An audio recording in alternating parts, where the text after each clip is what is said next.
Fiwe kanisa, nina kila sababu ya kumshukuru Mungu kwa kusimama tena mahali hapa. Ninasema asante. Ninamshukuru Mungu sana kwa ajili ya yenu nyinyi mliofika kwa ajili ya kusikiliza ujumbe wa Bwana. Ninawakaribisha tena kwenye channel yetu ya Gideon Online TV. Msiache kuitazama, kuna mambo mazuri, na mfungue kuna mafundisho mazuri. Angalia huko, yatakuponya. Bwana Yesu asifiwe sana. Basi neno letu la siku ya leo linatoka kwenye Injili ya Yohana. Injili ya Yohana ule mlango wa 11 mstari wa kwanza hadi wa 4. Kichwa cha somo kinasema, unapoanguka Mungu anaweza kukuinua tena. Bwana Yesu asifiwe kanisa. Basi tuombe kwa ajili ya neno. Mungu ulio hai, asante kwa ajili ya majira haya na muda huu ambao umetupa tena neema hii ya kuweza kusimama tena mbele zako. Bwana Yesu, tunarudisha sifa, heshima na adhama ni za kwako Bwana. Baba, tumekuja magotini mwako, tunakuomba Bwana, ukatusaidie tuweze kulisikia neno lako. Ukatulishe, ukatunyweshe, tunapoondoka tuwe tumeshiba, mfalme wa amani. Tunaomba neno lako Bwana likafanyike kuwa ni taa katika maisha yetu, kama jinsi ulivyosema neno lako Bwana, mwanadamu hataishi kwa chakula bali kwa neno lako uliolitamka ndani ya kinywa chako. Neno lako Bwana, tunaomba Roho yako Mtakatifu akatufundishe, akatueleweshe, na akafungue masikio yetu ya ndani, na afungue mioyo yetu ya ndani na masikio yetu na macho yetu, tukapate kulitazama neno lako kiundani zaidi na kulielewa. Tunaomba neema yako katika jina la Yesu Kristo, tukienda kusimama na kinyume na ule adui shetani mwovu anayepinga neno la Kristo, tunamnyamazisha na mamlaka zake na falma zake katika jina la Yesu Kristo. Tunaomba na kushukuru tukisema amen. Bwana Yesu asifiwe sana. Basi neno letu linatoka Yohana 11 mstari wa kwanza hadi wa 4. Nasoma kwa msaada wa Bwana Yesu. Basi mtu mmoja alikuwa hawezi, Lazaro wa Bethania, mwenyeji wa mji wa Mariamu na Martha dada yake. Ndiye Mariamu yule aliyempaka Bwana Mariamu mafuta miguu kwa nywele zake, ambaye Lazaro nduguye alikuwa hawezi. Basi wale maumbu wakatuma ujumbe kwake wakisema, Bwana, yeye umpendaye hawezi. Naye Yesu aliposikia alisema, ugonjwa huu si wa mauti, bali ni kwa ajili ya utukufu wa Mungu, ili mwana wa Mungu atukuzwe kwa huo. Bwana Yesu asifiwe kanisa. Haleluya. Kwa hiyo tunaangalia jinsi gani Yesu Kristo, au tunapopita katika changamoto ambazo za maisha yetu au magonjwa, unapopita mahali pagumu, yamkini kuna jaribu ambalo unalopitia, ni kwa sababu ili Yesu Kristo ajitukuze ndani yake. Haijalishi, unaweza kaa umeanguka sehemu fulani, umeokoka na unamwamini Yesu Kristo, lakini kwamba mateso makali yanazidi, mapito magumu, unapita mahali pagumu, si kwamba Yesu Kristo amekuacha. Yuko karibu yako. Ni kitu gani basi? Tunajifunza habari za Lazaro dada yake Martha, ambaye Yesu Kristo alikuwa anampenda. Alikuwa anapenda kwa sababu ni watu ambao walikuwa wanamfahamu Yesu Kristo, wanamcha Bwana, wako karibu. Lakini majaribu yaliinuka, Lazaro akaugua. Bwana Yesu asifiwe. Lazaro akaugua magonjwa ya ajabu. Yamkini alizunguka hospitali zote, alizunguka pande zote, hakupata majibu. Bwana Yesu asifiwe. Haleluya. Kwa hiyo tunaangalia dada yake Martha akatuma ujumbe ukamfikia Yesu Kristo. Naye Yesu akawajibu akasema, ugonjwa alionao sio wa mauti. Bwana Yesu asifiwe. Yamkini mimi na wewe kuna mahali ambapo tunapita katika mateso, katika magonjwa, katika mapito, kwenye familia, kwa watoto, kwenye uchumi, kwenye biashara. Lakini unafika mahali unakata tamaa, unasema kwamba Mungu ameniacha. Hapana, hajakuacha. Yamkini kuna kitu ambacho anataka kukudhihirisha mbele zake. Anataka kudhihirisha mbele za maadui zako ya kwamba yeye kwamba ndiye mkombozi wa maisha yako. Bwana Yesu asifiwe. Haleluya. Kwa hiyo nataka kuambia watu wa Mungu mliofika mahali hapa, amini ya kwamba yuko Yesu Kristo ambaye anayeweza kufanya njia katika jaribu ulio nalo. Usipite katika jaribu ukaanza kunung'unika. Tafakari, usianze kutafakari waliokuzunguka, usianze kutafakari waliokuzunguka, usianze kutafakari watu walioko karibu yako. Tafakari ukuu wa Bwana, tafakari uweza wa Bwana, tafakari uumba wa Bwana, tafakari uweza wa Bwana. Amini ya kwamba katika hilo jaribu ambalo unalopitia Yesu atafanya njia, kwa sababu alisema yeye ndio njia ya uzima wa kweli. Bwana Yesu asifiwe. Kwa hiyo watu wa Mungu waliofika mahali hapa, unayepita mahali pagumu, mama unayeteseka kwenye ndoa, mama unayoteseka na watoto, mama unayoteseka katika hali ya uchumi, baba unayoteseka, kijana, usianze kulalamika, usianze kunung'unika. Wewe kaa katika kumpenda Bwana, weka ukaribu na Bwana, naye atakuokoa, naye atakuinua tena, atakusimamisha tena. Bwana Yesu asifiwe. Yesu anamwambia dadake Martha, anamwambia huo ugonjwa wa Lazaro sio wa mauti. Yamkini wako ambao wamezania kwamba wewe ni wakufa, yamkini unaumwa, yamkini wakuwa ukoo au wachao na waganga toa mpaka hadi matanga, wakasema kwamba wewe ni wakufa. Lakini na kwamba yuko Yesu anayeona uzima ndani yako. Yuko Yesu anayeona uzima ndani yako. Yuko Yesu anayeona kesho yako. Hao ambao wanaokusudia mabaya, lakini yuko Yesu anakuwazia mambo mema, anayekuwazia ushindi, kwa sababu Yesu anachotakiwa, alicholeta hapa duniani, hajatuumba kwamba sisi tushindwe. Tunapopita katika changamoto, anaamini kwamba wewe ni mwanae, na sisi tunamwamini kwamba yeye Yesu Kristo anaweza. Aliyeshinda mauti, akashinda mambo yote. Kama yeye alishinda, na sisi tutashinda. Bwana Yesu asifiwe. Haleluya. Kwa hiyo watu wa Mungu tusikate tamaa. Pale mahali ambapo maanzisha biashara ukaona kwamba imekufa, usirudi nyuma. Hebu songa mbele. Yuko Mungu anaweza kukupa mtaji mwingine tena. Yuko Yesu Kristo anaenda kukupa mtaji mwingine tena. Yuko Yesu Kristo anaenda kuinua biashara yako tena. Yuko Yesu Kristo anaenda kuinua tena kazi yako mpya na kwenda kukupandisha tena cheo. Bwana Yesu asifiwe. Hakika Mungu ataenda kujitukuza. Bwana Yesu asifiwe. Basi tuendelee kusoma tena Yohana hii.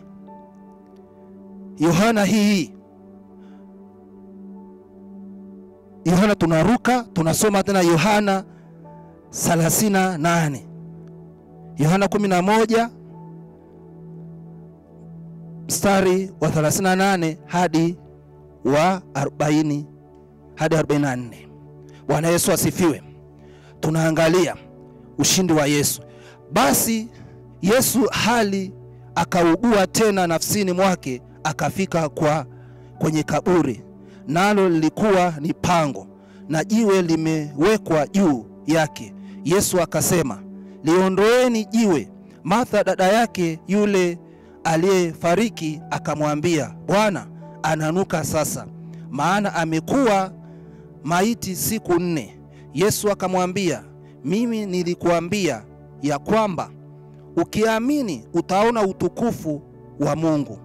Basi wakaliondoa lile jiwe. Yesu akainua macho yake juu akasema, Baba, ninakushukuru kwa kuwa umesikia, nami nalijua ya kuwa wewe unasikia siku zote, lakini kwa ajili ya mkutano huu unaodhuhuria nalisema haya, ili wapate kusadiki kwamba ndiwe ulionituma.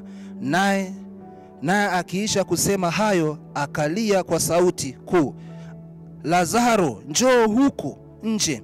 Akatoka nje yule aliyekufa amefungwa sanda miguuni na mikononi, na uso wake umefungwa leso. Naye Yesu akamwambia, mfungueni, mwache aende zake. Hebu mshangilie Bwana Yesu. Haleluya. Kwa hiyo tunaangalia kwamba jinsi gani ambao ushindi wa Yesu Kristo, ambao ushindi wa kumwamini Yesu Kristo katika jaribu ambalo unalopitia watu wa Mungu, tunaangalia kwamba jinsi gani Yesu alivyofikia, alisikia akaugua rohoni. Ni kwa sababu gani?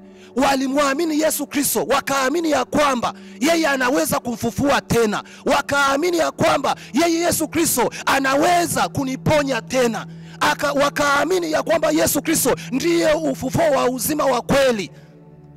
Bwana Yesu asifiwe.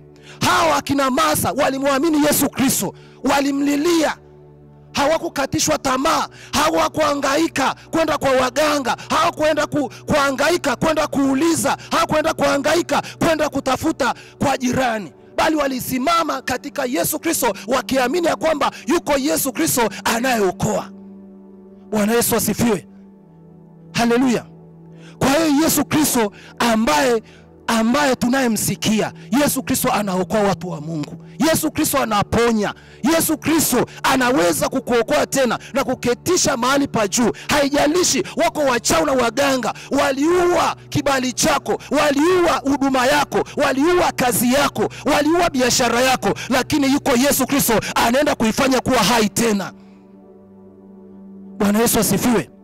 Kwa hiyo watu wa Mungu, tusimame katika kumwamini Yesu Kristo, ambaye haijalishi kwamba umeanguka kiuchumi, umeanguka kiroho, amini ya kwamba Yesu Kristo anaweza kuinua tena. Amini ya kwamba Yesu Kristo anaweza kuimarisha maisha yako tena. Amini ya kwamba Yesu Kristo anaweza kurejesha uhai wako tena. Amini ya kwamba Yesu Kristo anaweza kukufufua tena.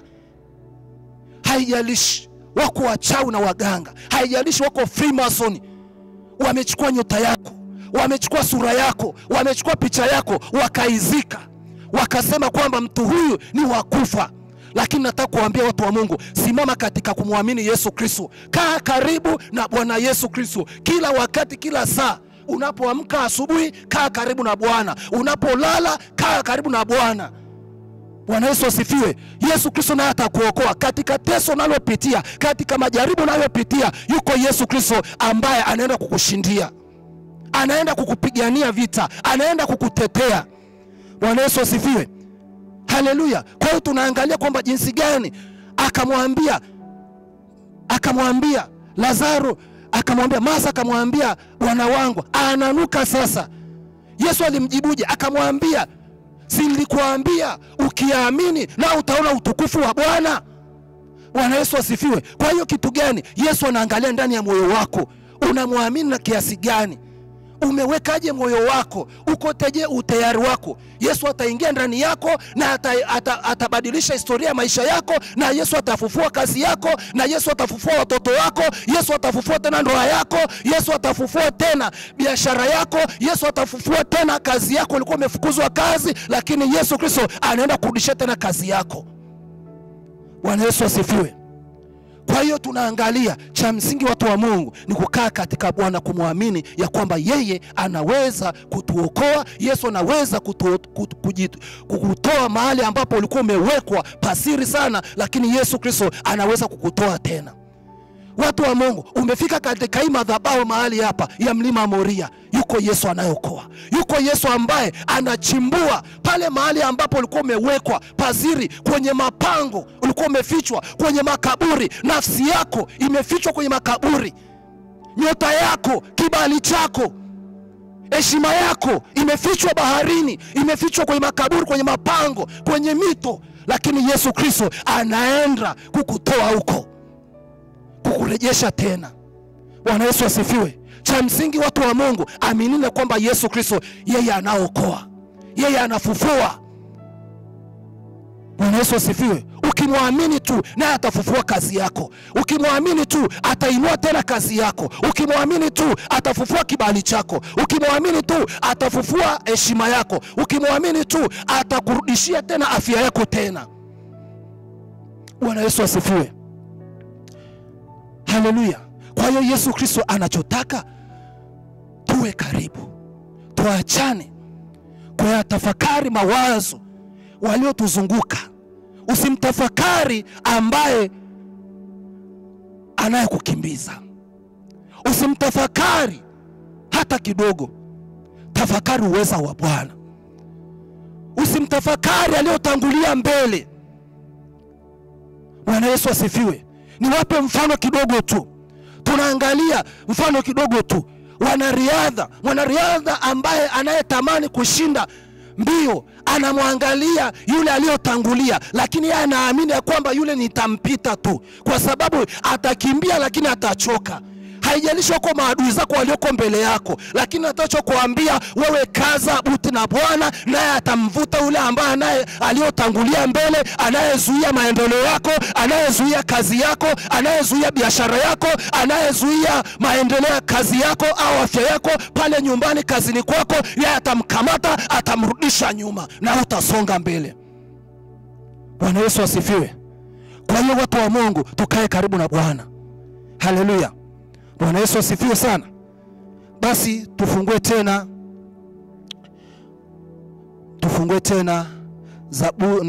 Matendo ya Mitume 5 mstari wa 15 hadi 20. Hata ikawa katika njia kuu watoa nje wagonjwa na kuwaweka juu ya yamvi na magodoro, ili Petro akija, ingawa kivuli chake kikimwangukia mojawapo wao, naye akaja, naye mkutano ya watu wa mji alioko kando ya Yerusalemu, mkutano wa watu wa mji alioko kando ya Yerusalemu, wakakutanika, wakaleta wagonjwa nao walioudhiwa na pepo wachafu, nao wote wakaponywa. Akaondoka kuhani mkuu na wote waliokuwa pamoja naye, huo ndio walio wahesabu wa Masadukayo, wamejaa wivu. Wakawakamata mitume, wakawaweka ndani ya gereza, lakini malaika wa Bwana akawafungua milango ya gereza usiku, wakatoka, akasema, nendeni mkasimame hekaluni, mkawaambie watu maneno yote ya uzima huu. Bwana Yesu asifiwe. Kwa hiyo tunaangalia watu wa Mungu jinsi gani watu wako ambao waliosimama. Hawa Mafarisayo na Masadukayo ni watu ambao waliona kazi ambao wakina Petro na Paulo walikuwa wanaitenda. Watu wanaponywa, watu ambao walikuwa wamelala miaka mingi, miaka 30, lakini kwamba tunaangalia kivuli tu kinaponya.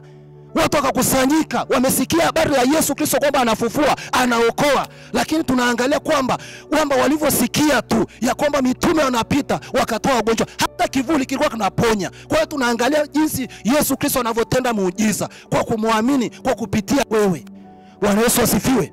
Kwa hiyo tunaangalia watu wa Mungu, tumwamini Yesu Kristo, yeye anatuponya. Watu wa Mungu hawa walimwamini Yesu Kristo, wakapata kuponywa, wakainuka maadui. Kama jinsi leo unavyosimama kwenye nyumba yako, kwenye biashara yako, wako ambao maadui na waganga na wachawi wanakuonea wivu.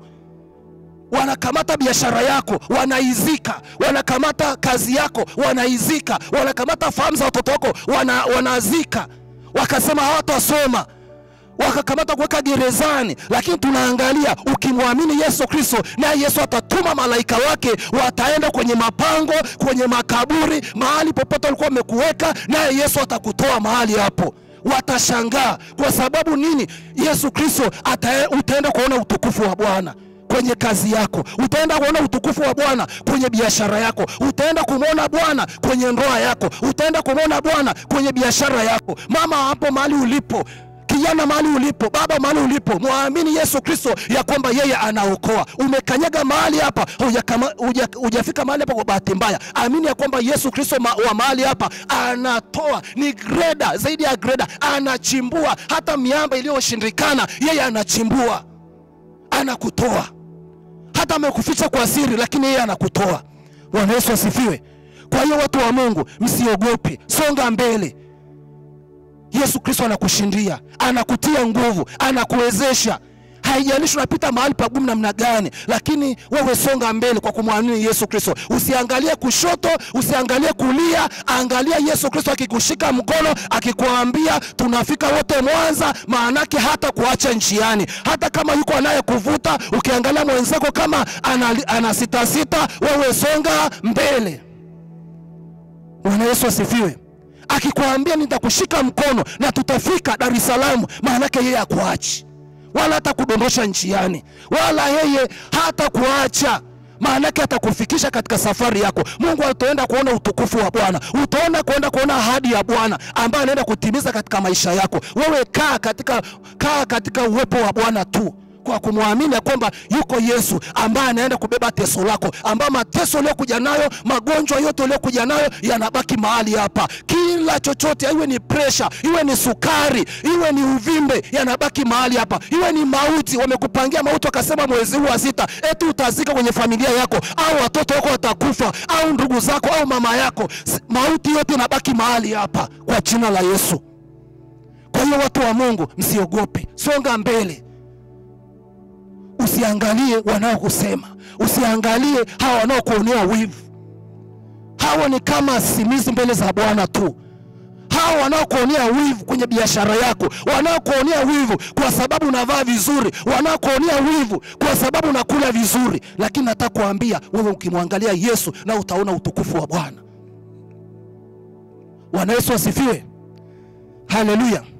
Kwa hiyo watu wa Mungu, tunaangalia tena jinsi gani tuendelee kusonga mbele. Tufungue tena Zaburi mlango wa kwanza, Zaburi ya 46 mstari wa 5.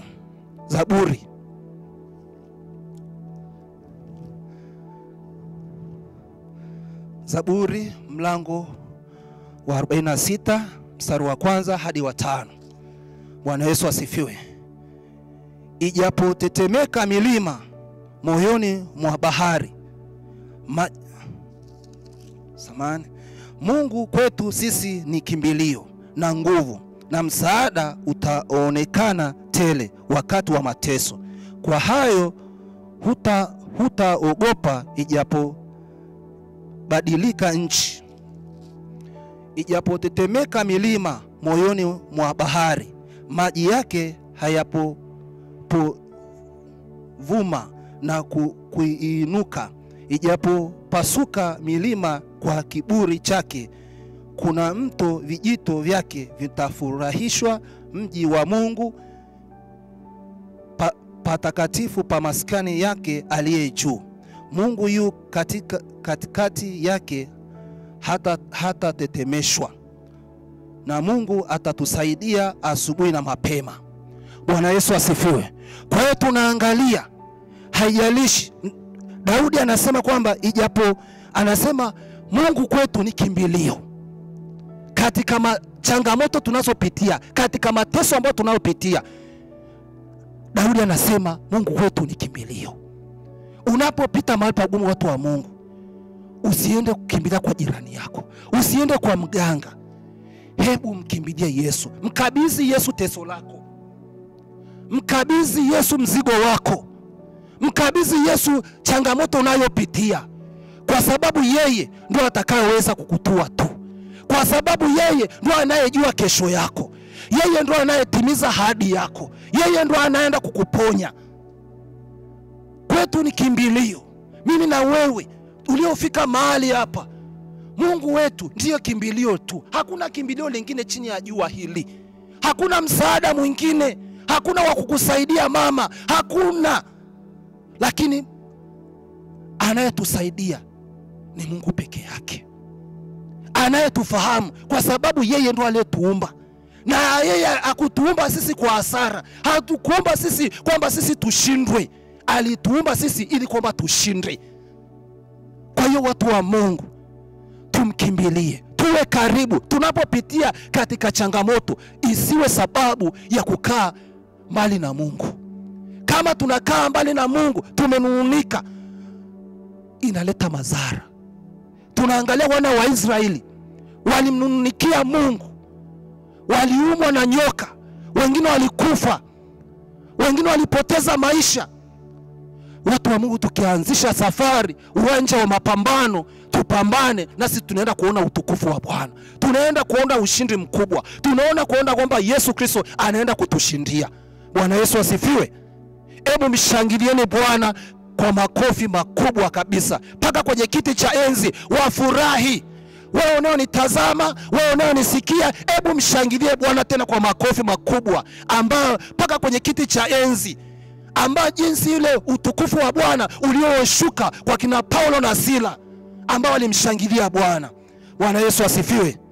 Haleluya. Basi watu wa Mungu, neno letu tumefika mwisho. Hebu tusimame kabisa kwa ajili ya kumheshimu Bwana Yesu. Tusimame tuombe na tufunge macho kabisa.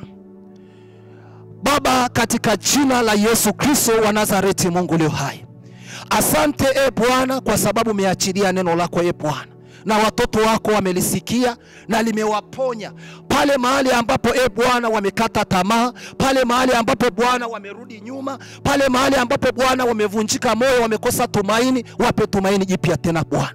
Wape tumaini, waweze kusimama tena katika imara, wasipoteze tena tumaini Bwana. Tunaomba katika jina lako Yesu Kristo, tukiamini ya kwamba wewe Yesu, yamkini mama huyu amekuja katika mateso, yamkini katika uchumi, katika biashara. Baba huyu analalamika, akienda kwenye biashara hapati kitu, kumbe wako maadui waliozika biashara yake. Lakini katika jina la Yesu Kristo, tunatuma malaika wa Bwana wakafungue kazi yake, wakafungue fahamu zake, wakafungue maisha yake, wakafungue elimu yake, wakafungue elimu ya watoto wake katika jina la Yesu Kristo. Pale mahali ambapo Bwana maadui na wachawi na waganga Freemason wamewaweka mama hawa kwenye makaburi, wamewaweka kwenye mapango, wameweka kwenye mito au baharini, nafsi zao wakawazika, wakasema wao wanatembea lakini huko wamezikwa. Katika jina la Yesu, natoa nafsi zao sasa zikapate kutoka katika jina la Yesu, wakapate kumiliki tena, wakamiliki biashara kubwa kubwa,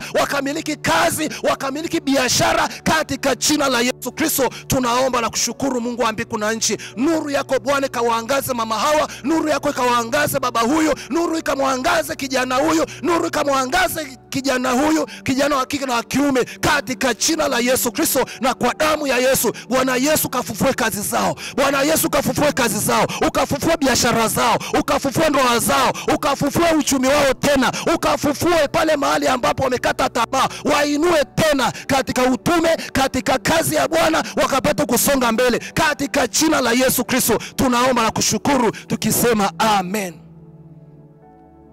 Bwana Yesu asifiwe. Basi watu wa Mungu, mshangilieni Bwana Yesu.